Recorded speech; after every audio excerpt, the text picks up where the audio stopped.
இந்த முந்தான நுனியில் இந்த கீ செயினை இப்படி கட்டுறோம். இது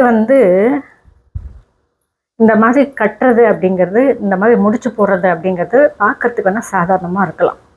ஆனால் இது பழைய காலத்தில் ஒரு உரிமை போராட்டமாகவே இருந்திருக்கு. மாமியார் பயன்படுத்தின சாவி கொத்து, அதுக்கு அடுத்தது மருமகளுக்கு வரும். அந்த மருமக பயன்படுத்தின சாவி கொத்து, அதுக்கடுத்து அவங்களுக்கு வரக்கூடிய மருமகளுக்கு வரும். இப்படி இந்த சாவி கொத்துக்கு இருக்கக்கூடிய ஒரு ஆற்றல் அப்படின்றது, இந்த சாவி கொத்துக்கு இருக்கக்கூடிய ஒரு பவர் அப்படிங்கிறது ஏராளம் தான். இந்த இந்திய படத்துங்கள்லாம் பார்த்தீங்கன்னா இந்த சாவி கொத்து இப்படி போட்டிருப்பாங்க. நல்லா இருக்கா? தகிக்கலையா? சரி தரேன். இந்த சாவி கொத்து இந்த இந்தி படத்திலலாம் பார்த்தோன்னு வச்சுக்கோங்களேன், இந்த மாதிரி கட்டிட்டு அந்த சாவி கொத்தை இப்படி போட்டு வச்சுருப்பாங்க. நாள் முழுக்க அந்த முந்தானி இப்படி தான் இருக்கும். இந்த சாவி கொத்து பின்னாடி தொங்கிட்டே இருக்கும். அந்த சாவி பாதுகாப்பாக இருக்கும். இது நான் பார்த்துருக்கேன். ஒருவேளை இப்போ இருக்கக்கூடிய தலைமுறைகள் நீங்கள் பார்க்கலன்னா, இந்த பழைய காலம் ஒரு 20 வருஷத்துக்கு முன்னாடியான இந்தி படத்தெல்லாம் எடுத்து பாருங்கள்.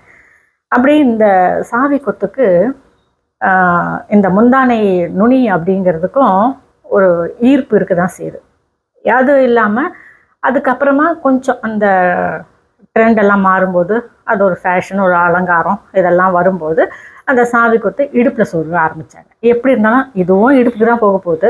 அந்த சாவி கொத்து அதுக்குன்னு ஒரு கொத்து செஞ்சு அதில் சாவிகள்லாம் போட்டு அதுவும் இடுப்பில் இருக்கும். அந்த சாவி கொத்துக்கு அவ்வளோ ஒரு உரிமை இருக்கும் ஒரு நபருக்கு.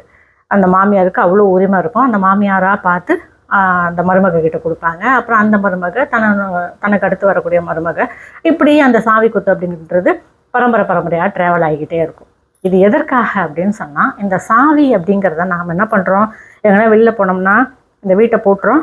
வீட்டை பூட்டிட்டு இந்த சாவி என்ன பண்ணுறோம், அப்படியே பர்ஸில் போட்டு எடுத்துகிட்டு போயிடும். ஒரு சிலர் ஹேண்ட்பேக்கில் போட்டுப்போம். இன்னும் ஒரு சிலர் நம்ம காரில் போகிறோம் அப்படின்னா முன்னாடி அந்த காரில் முன்னாடி எப்படி வச்சுருவோம். அப்படி இல்லாமல் உங்களுடைய சாவி அப்படிங்கிறத இந்த மாதிரியான ஒரு கருங்காலி, இது நம்மளுடைய சிந்திங்கநயன்.com ஆன்லைன் ஷாப்பில் பதிவேற்றம் பண்ணியிருக்கக்கூடிய கருங்காலி கீச்செயின்.